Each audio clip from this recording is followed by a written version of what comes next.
Hello. Today we're going to be talking about creating valuable assets.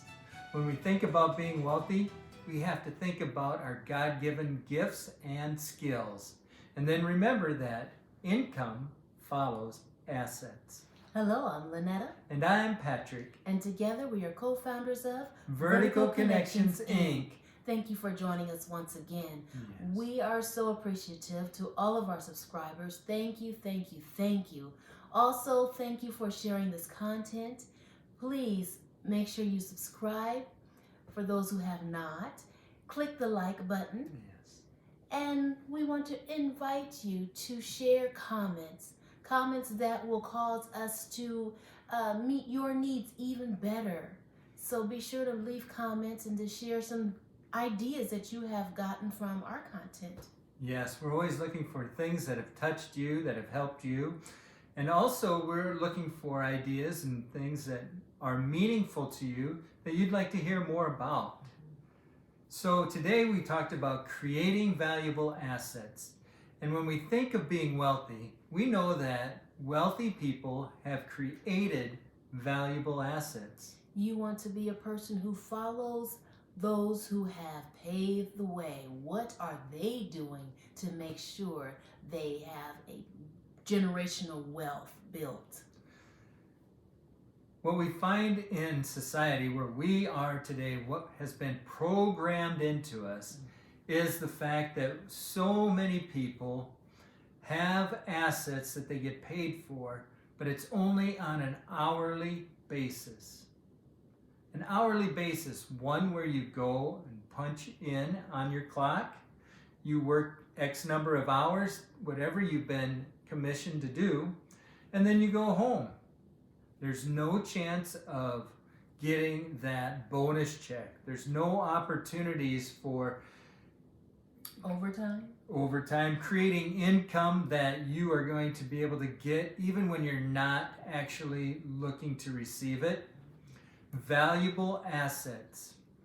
And while you're on that job, that hourly wage, that salary job, if you are creating things and doing things outside of the box, do you get paid extra for that? Or is it just thank you? Or is that idea even stolen and built on by somebody else and you're left in the wind as a nobody? Remembering to use those assets outside of your work environment in order to create more wealth so that you're not stuck in one place, receiving your income from only one area. And I love what you said when you talked about the fact that when we work on an hourly basis or from a standpoint of receiving a salary, it takes us right back to being teachers. We can look in the want ads, we can look online now. I guess when I started it was want ads. Kind of dates me, but anyway, you can look there, you can look on as far as the internet's concerned, and you're going to see where schools are looking for teaching positions that might be in music, math, social studies, science. It makes no difference. You can apply for those jobs, and then once you receive that opportunity, you are going to be set at that salary for the entire year. It doesn't matter if you go in and put hours at home, checking papers, creating lesson plans. It doesn't matter if you go to work and you have a colleague that maybe doesn't show up, they have a substitute come in, or they're just one that struggles with classroom management or taking care of themselves. All of a sudden you're doing your job and their job. And we know how that feels. And I'm sure there's a lot of you out there that feel the same way. And that's not okay. And so what we want to do when we talk about creating valuable assets, we want to share some of those things in ways that you can get back something for which you've only done one time, but it has a repeating cycle, almost like a conveyor belt. Once you send it out, income from that keeps coming back, and yet you don't have to repeat that work. So making sure you are giving lots of attention and mastering that particular asset so that it can generate that wealth down the road for generations. Yes. when I think of having an income or being paid for something that was done one time, it takes me right to the farm.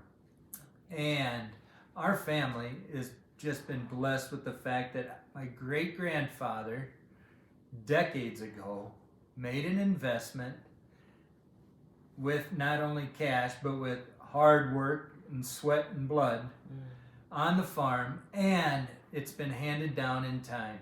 And growing up, my father and I, had the awesome opportunity of working together on the farm.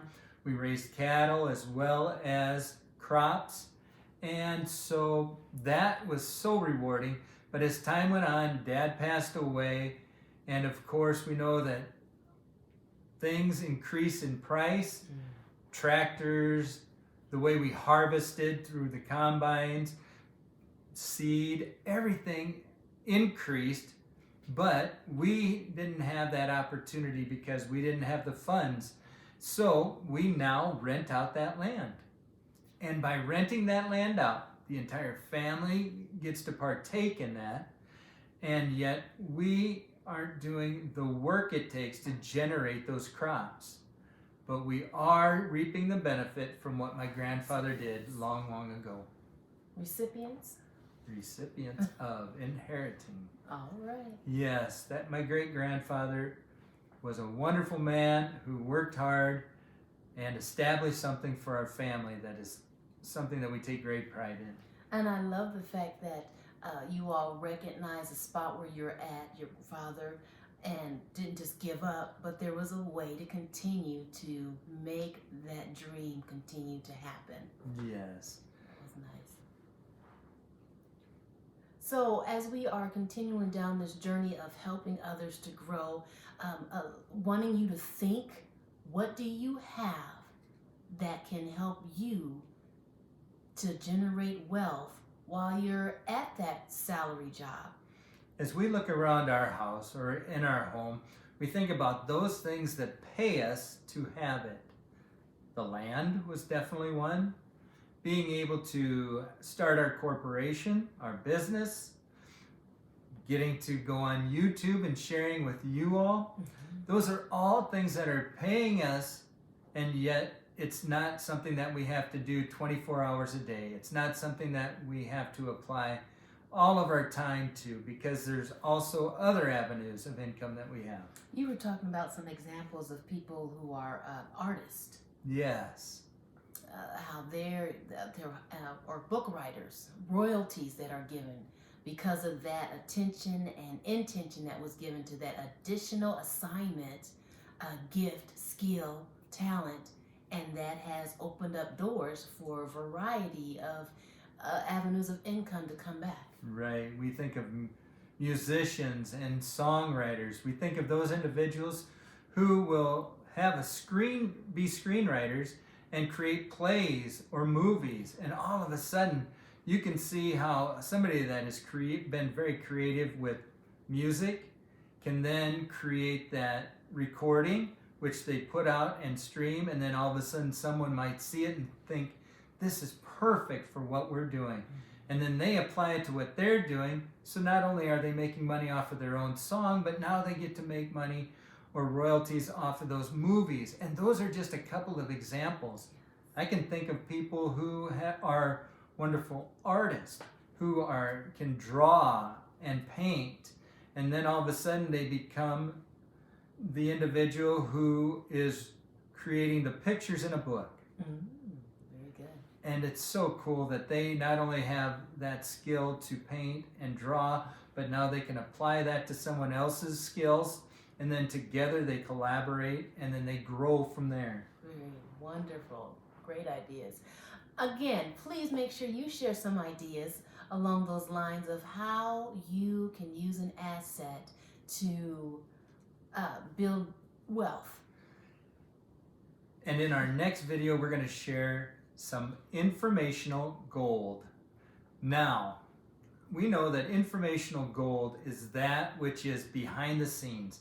It is the part of the recipe that your grandmother won't share with you, or your mother might keep to herself, that has that special touch that makes that dish that they serve. or that thing that they create so special. It comes down to business. What are those things that are behind the scenes, the intrinsic things that we don't have, that we don't pass along from hand to hand, but it's something that we have inside that makes our product valuable to others, and yet we don't always share everything that it is. Yes, a time and place for everything, right? Absolutely. So we just want to thank you so much for being here, and until next time, get connected to go vertical. Thank you.